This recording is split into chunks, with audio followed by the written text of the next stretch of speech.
Bem-vindos à nossa conversa de hoje. Vamos analisar juntos alguns trechos de uma obra que propõe uma leitura bem particular, né, de uma história bíblica conhecida. É o livro Se Eu Perecer, Pereço, do Major W. Ian Thomas, e a gente vai focar na interpretação alegórica que ele faz do livro de Esther. Exatamente. É uma abordagem que assim deixa um pouco de lado a análise histórica mais tradicional, né?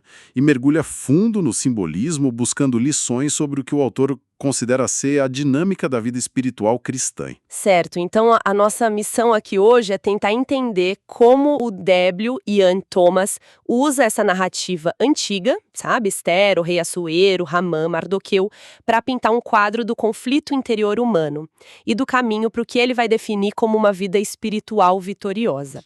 É importante dizer, né? A gente não está aqui validando ou criticando a teologia em si, mas sim explorando a lógica e os insights dessa interpretação específica. Perfeito. A ideia central do autor, assim, é que Éster funciona como uma alegoria poderosa. Os personagens, os eventos, eles não são vistos só literalmente, mas como símbolos da nossa própria alma, sabe? Daquela luta interna entre tendências opostas que ele vai identificar como Deus versus o diabo, ou, mais especificamente, o espírito versus a carne. E também das condições necessárias para que o lado divino, vamos dizer assim, prevaleça, na visão dele. Entendido. Então, o primeiro passo para a gente entender isso é mapear esses símbolos, né? Como que o autor decodifica os personagens e o cenário? Quem é quem nessa história interna? Ótima pergunta para começar. A chave da alegoria dele está justamente em entender quem representa o quê. O rei Assuero, o Xerxes histórico, né? Para o autor, ele é a figura da alma humana, tipo o centro onde residem nossa mente, nossas emoções, nossa vontade. Ele é o governante interior, por assim dizer. Uhum. E o vasto império que ele governa, as 127 províncias. O que seria isso dentro de nós? Isso representaria o corpo humano e o nosso comportamento externo. As decisões que são tomadas pela alma, pelo rei, elas se manifestam através do corpo, do reino, no mundo real. É o domínio sobre o qual a alma exerce sua autoridade, entende? Entendi. Faz sentido na lógica da alegoria. E quem são os atores principais nesse palco interior? Quem são os personagens-chave nesse conflito? Bem, aqui entram os protagonistas do conflito que ele descreve. Amã, o Agagita, é fundamental na leitura do autor. Ele não é só um vilão histórico qualquer. Ele é o símbolo do que o Novo Testamento chama de carne. E é crucial entender isso aqui. Não se trata do corpo físico, tá? Mas sim daquilo que o autor interpreta como o princípio da natureza pecaminosa, aquela hostilidade que lhe diz ser inerente contra Deus. A linhagem de Amã Agagita, a Malequita, descendente de Esaú, é para ele muito importante. É enfatizada como uma prova simbólica dessa inimizade antiga com os planos divinos. Sim. Uma força interna de oposição a Deus, então. E do outro lado, quem representa a força contrária? Do outro lado, nós temos Mardoqueu, o judeu. Para o W. Ian Thomas, Mardoqueu simboliza a pessoa do Espírito Santo. E a heroína da história, claro, a rainha Esther, ela representa o espírito humano regenerado. Aquela parte de nós que pode se conectar com Deus. O cenário está montado. Rei é a alma, reina é o corpo, Amã é a carne ou natureza pecaminosa, Mardoqueu é o Espírito Santo e Esther é o espírito humano. A história, então, vista por esse ângulo, já começa com um problemão, imagino eu. Exatamente. O problema inicial, segundo essa alegoria, é que Amã, a carne, tem acesso privilegiado ao rei, a alma. Ele está lá, influenciando as decisões no palácio interior. Enquanto isso, Mardoqueu, o Espírito Santo, está do lado de fora, lá no portão, sem acesso direto ao centro de comando, digamos assim. A tensão central da história vira como inverter essa situação. Como é que se tira a influência da carne e se coloca a do espírito no controle da alma? Essa dinâmica Amã versus Mardoqueu parece mesmo central. Vamos explorar um pouquinho mais essa figura de Amã como essa carne. Por que o autor dá tanto destaque a ele? Porque, veja bem, para o autor, Entender Haman é entender o principal obstáculo para a vida espiritual que ele propõe. Ele usa o ódio visceral que Haman tinha pelos judeus como um retrato fiel da hostilidade da carne, uma hostilidade contra tudo que representa Deus e a sua vontade, simbolizada aqui pelo povo judeu e suas leis. E a recusa de Mardoqueu em se curvar a Haman. Isso é visto como a ilustração perfeita da oposição fundamental entre o espírito e a carne. O autor até recorre a Gálatas 5,17 para reforçar isso, aquele trecho famoso que fala sobre o conflito constante entre os nossos desejos carnais e a orientação do espírito. Entendo a conexão que ele faz. E aquele decreto terrível que o Haman consegue do rei para exterminar os judeus, como isso se encaixa nessa alegoria interna? É interpretado como a carne, o Haman, convencendo a alma, o rei, a rejeitar e até tentar destruir qualquer influência divina ou obediência a Deus, representada pelos judeus. A carne basicamente argumenta que seguir a Deus limita a liberdade, prejudica o indivíduo. É a voz da rebelião, ganhando a anuência da alma. E o anel real, aquele que o rei entrega a Haman, parece um detalhe pequeno na história, mas imagino que tem um peso simbólico enorme nessa leitura. Um peso gigantesco. O autor vê o anel como o símbolo da autoridade executiva. Ao dar o anel a Haman, o rei, a alma, está essencialmente delegando o seu poder de agir, a sua vontade, passando para o controle da carne. A fonte até compara com José no Egito, lembra? Que recebeu o anel de Faraó e isso deu poder sobre tudo. Aqui, tragicamente, a autoridade é entregue à influência que o autor considera destrutiva. Nossa, essa imagem do anel sendo entregue é poderosa mesmo, né? É como se a própria capacidade de decidir fosse terceirizada para essa força interna que é antagônica a Deus. E a reação da capital Susana que ficou perplexa, diz o texto. Tem algum significado nisso também para ele? Tem sim. O autor interpreta essa perplexidade da cidade como uma confusão ou talvez uma inquietação que pode existir no íntimo de uma pessoa, mesmo quando ela está sob o domínio da carne. É aquele sentimento incômodo, sabe? De que alguma coisa não está certa. Uma dissonância interna. Apesar da aliança que foi firmada entre a alma, o rei, e a carne, Haman. Se a situação é essa, Haman influenciando a alma, Mardoqueu do lado de fora, como Esther, que representa o espírito humano, pode mudar esse quadro? Qual é o papel dela? Então, Esther é a chave da virada. Mas o autor aponta um passo anterior que é fundamental, a adoção de Esther por Mardoqueu. Você lembra no início da história que Mardoqueu a cria como filha? Lembro, sim. Ela era órfã, né? Exato. Para o autor, isso simboliza o momento da conversão, ou do novo nascimento espiritual. Ele conecta isso diretamente ao conceito bíblico do espírito de adoção, que está lá em Romanos 8,15. É o momento em que o Espírito Santo, Mardoqueu, passa a habitar no espírito humano, Esther, tornando a pessoa filha de Deus. É o espírito entrando na vida do indivíduo, basicamente. Entendi a ligação. Mas aí a gente tem uma situação interessante, né? Mesmo com o Espírito Santo, Mardoqueu, habitando no espírito humano, Esther, a alma, o rei, ainda está sob o domínio da carne, Haman. Como o autor descreve essa condição? Essa é uma condição que o autor explora com aquela imagem forte de Mardoqueu, vestido de saco e cinzas, lamentando publicamente lá no início do capítulo 4 da fonte. Isso, para ele, simboliza o Espírito Santo entristecido, ou apagado, usando a linguagem bíblica que ele gosta. Isso ocorre quando a carne, Haman, ainda dita as regras na alma rei, mesmo que o espírito humano, Esther, já tenha sido regenerado e já seja habitado pelo espírito. É o retrato do que ele chama de cristão carnal ou derrotado. A pessoa é salva, mas não está vivendo em vitória. Entende? Entendo. Uma espécie de divisão interna, então. A presença divina está ali, mas não está no comando efetivo da vida da pessoa. Exatamente. E o autor critica fortemente as tentativas superficiais de resolver isso. Ele usa uma analogia bem pitoresca que ele chama de smack wrong e candy right, algo como tapa no errado e doce no certo. Ele compara isso a uma moralidade baseada puramente em consequências. Evitar a punição, o tapa, e buscar a recompensa, o doce. Seria uma consciência de conveniência, ele diz. Como adestrar um animal. Em vez de uma consciência de convicção, que age por princípios morais profundos. Para ele, essa abordagem externa não mexe na raiz do problema, que é: Amã continua no trono da alma. Compreendo a linha de raciocínio do autor aqui. Quer dizer, modificar o comportamento sem alterar quem está no controle interno não seria a solução real na visão dele. Então, o que é que provoca a mudança real? Qual é o catalisador para finalmente destronar Amã? A crise, o próprio decreto de morte que foi arquitetado por Ramã, acaba se tornando o ponto de virada.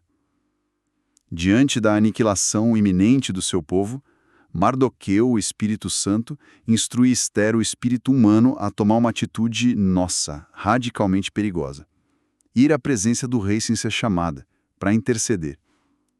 Era um ato que podia custar a vida dela, literalmente. E ela hesita no início, certo? Não quer ir de jeito nenhum. Sim, e essa hesitação é interpretada como a nossa relutância humana natural em morrer para nós mesmos. É o medo de abrir mão do controle, da autopreservação, da confiança na nossa própria capacidade de resolver as coisas. Até que ela toma a decisão e diz aquela frase famosa que dá título ao livro que a gente está analisando: se eu perecer, pereço. Que significado o autor atribui a essa frase? É o ponto-chave? É o clímax da rendição e da fé na leitura dele. É o momento em que Ester, o espírito humano, abandona a autoconfiança, sabe? Para de tentar calcular os riscos e simplesmente obedece à direção do Espírito Santo, Mardoqueu, confiando que Deus vai agir. O autor conecta isso a uma morte necessária. Morrer para a própria capacidade de derrotar Amã, para que o poder divino possa então atuar. E antes de ir ao rei, Ester pede aquele jejum de 3 dias e 3 noites. Tem simbolismo nisso também. Com certeza. O autor vê esses 3 dias como um símbolo muito poderoso de morte e ressurreição. É um padrão que ele identifica em outras passagens bíblicas também, como Jonas no ventre do peixe, a travessia do Jordão por Josué, o Abraão oferecendo Isaque. É um período de entrega total, de identificação com a morte, antes da ação que vai trazer a vida. Entendi. Essa rendição de Ester, então, esse perecer para si mesma, é o que desencadeia a queda de Amã na alegoria. É isso. Sim, na interpretação do autor, é a chave que abre a porta para a intervenção divina resolver a situação, de uma forma que Ester jamais poderia planejar. A sequência de eventos que se segue é vista como pura orquestração divina. Primeiro, aquela noite de insônia do rei Assuero. Aquela noite providencial, que ele não consegue dormir e mandam lerem os registros do reino. Exatamente. E a leitura, assim, casualmente, revela o ato heróico de Mardoqueu que salvou a vida do rei no passado. Um ato que nunca tinha sido recompensado. E quem aparece na corte logo pela manhã, ansioso para falar com o rei? Ninguém menos que Amã, vindo pedir autorização para enforcar Mardoqueu na forca que ele mesmo já tinha construído.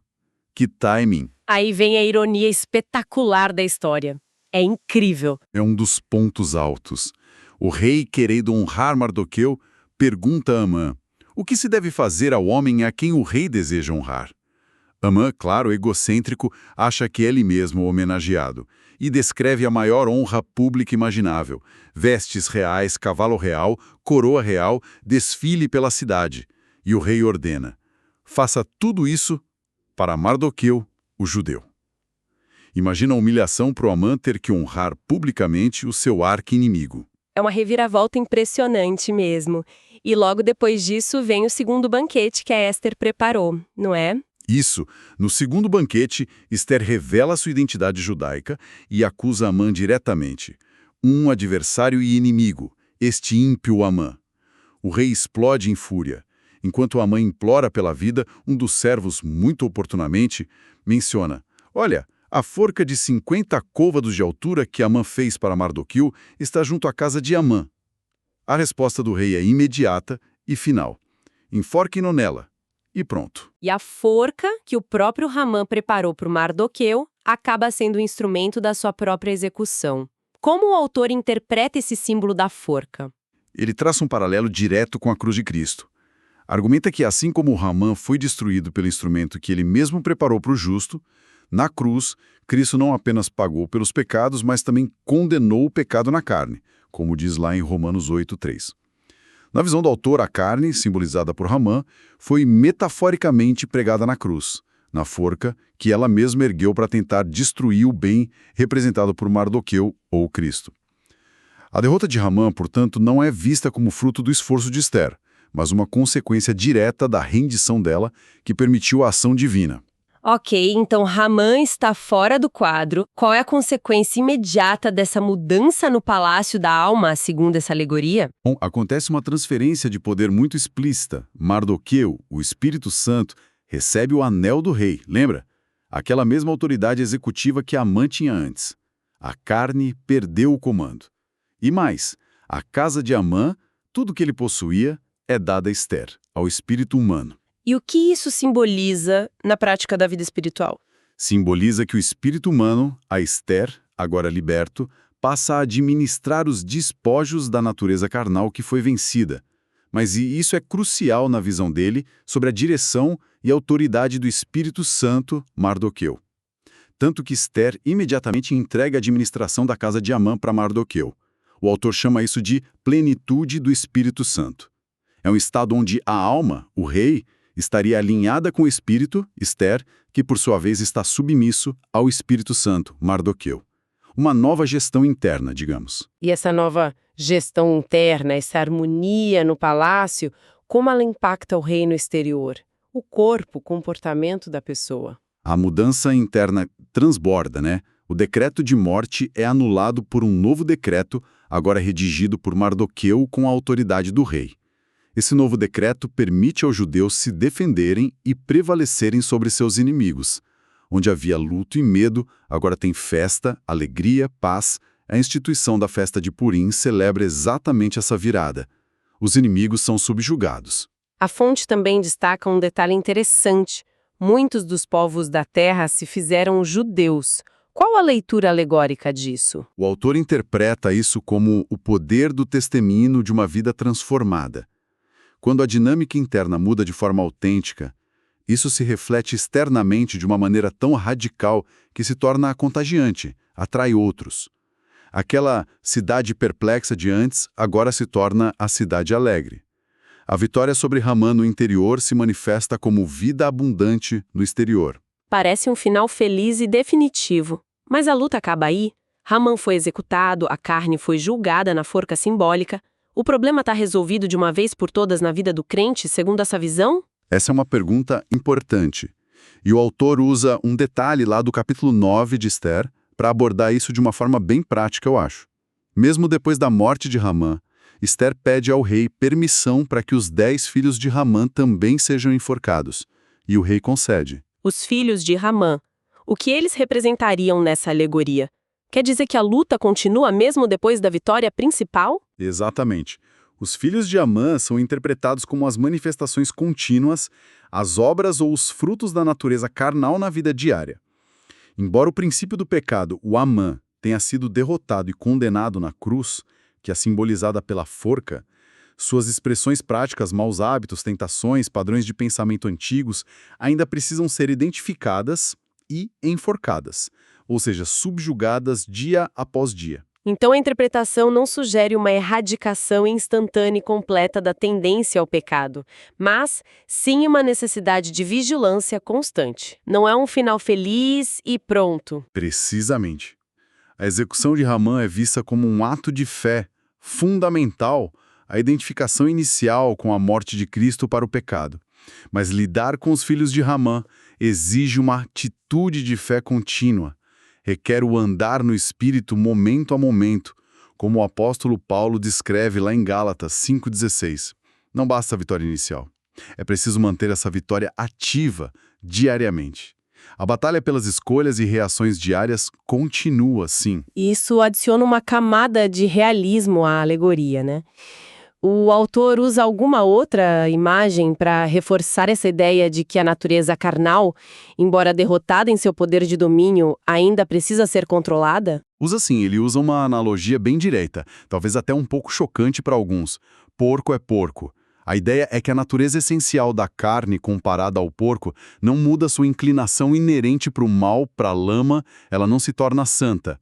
No entanto, pela vida de Cristo operando através do Espírito Santo Mardoqueu no comando, essa natureza pode ser mantida subjugada, impedida de reinar. Não se trata de erradicar a natureza, mas de mantê-la sob o controle do poder superior do Espírito. Entendi. E como fica a questão da nossa identidade pessoal nisso tudo? Se essa carne precisa ser constantemente subjugada, isso significa que o nosso eu é inerentemente mal ou algo a ser desprezado? O autor faz uma distinção que ele acha crucial aqui. Ele diferencia o eu a ser repudiado, que seria a identidade moldada pela carne, o Amã controlando o Assuero, né? Do eu a ser respeitado. Este último seria o verdadeiro eu, a personalidade criada por Deus, agora redimida e habitada por Cristo através do Espírito, ou seja, Mardoqueu influenciando Assuero via Esther. A individualidade não é aniquilada. Pelo contrário, ela é liberta da tirania da carne para ser usada por Deus. O Assuero continua sendo Assuero, mas a gestão da casa dele mudou radicalmente. Ótima distinção. Bom, recapitulando então a nossa conversa, nós exploramos hoje a interpretação alegórica de W. Ian Thomas para o livro de Esther. Vimos como ele mapeia toda a história para representar a jornada espiritual cristã. A luta interna entre a carne, Hamã, e o Espírito Santo, Mardoqueu. Pelo controle da alma, o rei Assuero. E o ponto central dessa virada toda é a rendição do espírito humano, representado por Esther, simbolizada naquela declaração dela: se eu perecer, pereço. Um ato de fé que, segundo o autor, abre o caminho para a derrota da carne.